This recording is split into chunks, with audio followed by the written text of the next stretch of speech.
morning, our Cultural Arts Committee is very happy to bring to you guys this creative and thought-provoking group called the Paperhand Puppet Intervention. Good morning. We really just want to get kids excited about what we are excited about in this art form, which is that puppetry brings together all of these different art forms. We get to dance and make music. We get to sculpt and paint. I think it's a beautiful thing, especially for a small kid to grow up sort of feeling inside or believing in this kind of magic that's out there. That's a huge part of what we're in this for, is to inspire people to just engage with the creative process.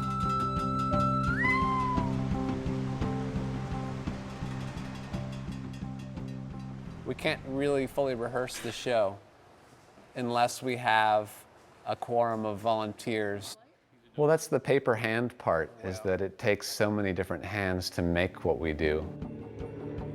Really, there are dozens of folks every year who come out, help us paper mache and paint and just lend their hands, because what we do is kind of a grand scale sort of an art. Well, the reason we came up with intervention as part of our name is that we wanted our work be something that was like an awakening or a sort of a jolt. We've both been a part of many different types of protest movements. We came to this intersection where there were a bunch of people that had locked their arms together, and the police were pepper spraying in their eyes. And the cops said, okay, we're gonna do it again in 10 minutes. We sort of rolled this giant moving festival up behind it. Like, what are you gonna do to a beautiful puppet of liberation? Are you gonna topple it over? Are you gonna arrest a clown? Are you gonna tackle a belly dancer? You know, you saw the cops, some of them were starting to cry, and they couldn't deal with what they were being asked to do.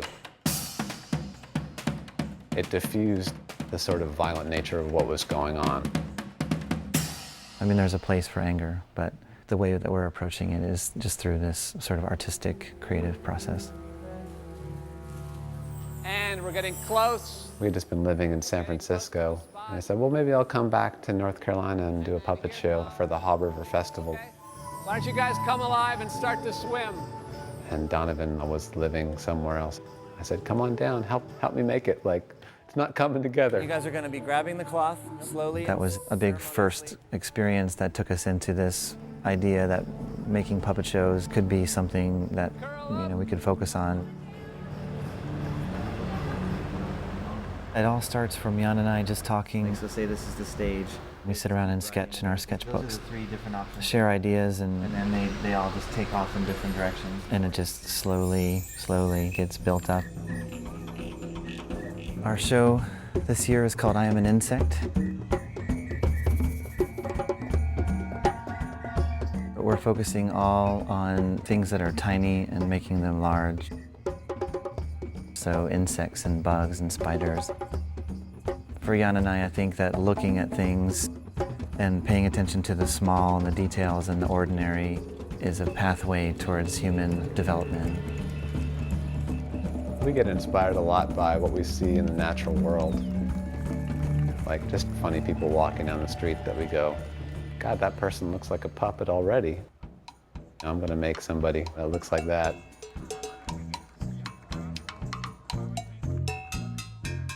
Well, back here is where we keep a lot of our puppets in storage. This is a boar from several years ago that we made. These were the hands of John Henry and his big hammer. When he had his full costume on, you know, John Henry would get both of his hammers going and start doing his big swinging. And this is from last year, the show we did called A Shoe for Your Foot. And this here is one of this year's characters. It's a grasshopper. Often we make these kind of torture machines that are, you know, usually you can see about this much. Can't breathe very well, extremely hot. Sweating and staples poking you in the head. You just have to memorize where you're supposed to move. And every once in a while you get little cues of like, okay, I think that's the edge of the stage. And, oh, there's the audience, so I'm facing in the wrong direction or whatever.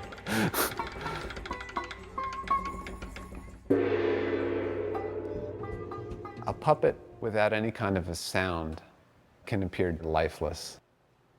Not to say that silence isn't one of the sounds. Silence can be the best sound sometimes. In order for them to come to life, they need something that sort of stirs the human emotions or thoughts. Often it's the music that creates that thread of connectivity. The musicians that we have on the show are incredible.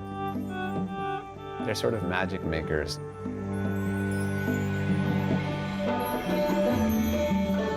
We do work with the musicians to try and help them understand our vision. Ultimately, the music they create is another sort of organism that holds the whole thing together. They put all these nuances and all these little touches. We're gonna do these little flutters. Yeah, like, that's nice. It takes people on a bit of an emotional journey. They make our beautiful puppets poignant.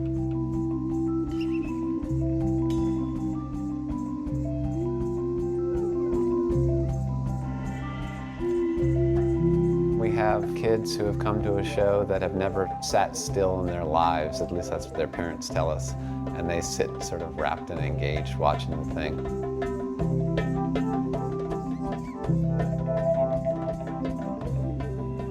We have folks that have come down after a show and they're crying and they were so moved by something that happened. For the next couple days, you know, they're thinking about images and they're thinking about some of the things that they saw. And there's a lot to talk about, and that's what we like. If your face is covered too much, just break through with your hand, break through with your finger. We kind of look at the show as given birth to because we have to do a lot of letting go. You know, it's kind of like an analogy to parenting.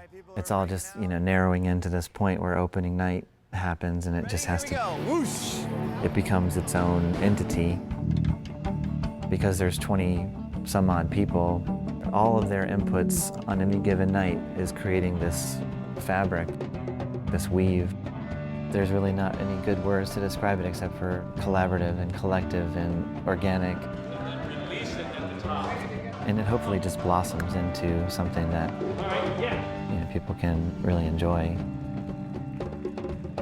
I've always wanted to be a puppeteer, and now that I can call myself one, I feel very satisfied about that. Just been sort of like an upward, slow swirl of us finding ourselves as artists and what our vision is. I'm really quite happy, but at the same time, it is a serious amount of work that is quite hard sometimes. Going on, so I don't want to do that anymore. It's a real challenge to take what you love, that you dream about doing creatively, and doing it all the time for your living.